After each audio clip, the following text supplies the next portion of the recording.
পায়েল, এই দেখ, আঙ্কেল তোর বিয়ের জন্য দুজন ছেলেকে পাঠিয়েছে। এবার এদের মধ্যে যে কোনো একজনকে তোকে বিয়ে করতে হবে। ও হচ্ছে রাহুল, ভীষণ স্মার্ট, বন্ধু বান্ধবদের সাথে ঘুরতে পছন্দ করে, ক্লাবিং করে, পার্টি করে, ভালো লাইফস্টাইল লিড করে। আর ও হচ্ছে ইন্দ্র, ও নিজস্ব ব্যবসা আছে, বলতে পারিস একটু ঘরোয়া টাইপের ছেলে, সিম্পল থাকতেই সবসময় পছন্দ করে। এবার তোকে ডিসাইড করতে হবে তুই এদের দুজনের মধ্যে কাকে বিয়ে করবি। ওকে, তাহলে তোর যাকে পছন্দ তুই আঙ্কেলকে তার কথা জানিয়ে দিস। আমি আসছি, আমার অনেক কাজ আছে। হাই পায়েল। হ্যালো। নমস্কার। নমস্কার। দেখুন, আমার বাবা চায় আমি যাতে আপনাদের দুজনের মধ্যে যে কোনো একজনকে আমার লাইফ পার্টনার হিসেবে চুজ করি, কিন্তু তার জন্য আমি আপনাদের দুজনের সাথে একটু আলাদা আলাদা ভাবে কথা বলতে চাই। তাহলে তুমি সবার আগে আমার সাথে কথা বলো, আমার ফ্রেন্ডসরা বাইরে ওয়েট করছে, আমাকে পার্টিতে যেতে হবে।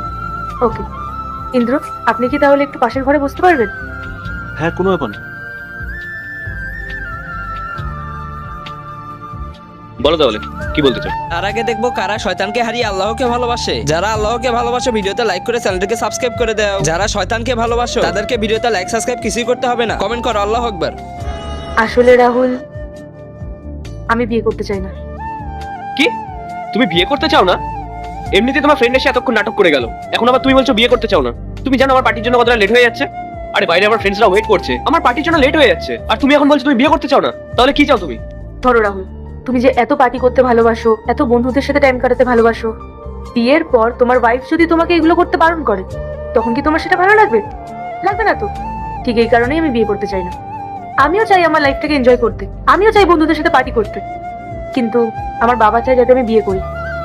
কারণ আমার বাবার এই যে এত সম্পত্তি, বাড়ি গাড়ি যা যা আছে, এগুলোর তো একমাত্র উত্তরাধিকারী আমি। তাই উনি চান আমি যাতে খুব তাড়াতাড়ি বিয়ে করে ওনার এই সমস্ত প্রপার্টি, ওনার বিজনেস এসব কিছু হ্যান্ডেল করি। কিন্তু আমি এত তাড়াতাড়ি বিয়ে করে নিজের লাইফটাকে স্পয়েল করতে চাই না। দেখো, সত্যি বলতে আমিও বিয়েটা করতে চাই না। আমার বাবা তো আমাকে জোর করে বললো যে যা গিয়ে মেয়েটাকে দেখে নে, হয়তো তোদের মধ্যে ভাইব ম্যাচ করে যেতে পারে, ওই জন্যই আমি আসলাম। দেখো, আমার মনে হয় আমাদের মধ্যে ভাইবটাও ম্যাচ করে। আমি যেরকম লাইফস্টাইল কাটাতে চাই, তুমিও সেরকম লাইফস্টাইল কাটাতে চাও, তাই আমার মনে হয় আমাদের বিয়েটা করে নেওয়া উচিত। দেখ, তোমার ভাইব আর আমার ভাইব তো ম্যাচ করে, কিন্তু আমি তোমাকে বিয়ে করতে পারবো না। তবে হ্যাঁ, যদি নেক্সট পার্ট দেখতে চাও পার্ট 2 লিখে কমেন্ট করো।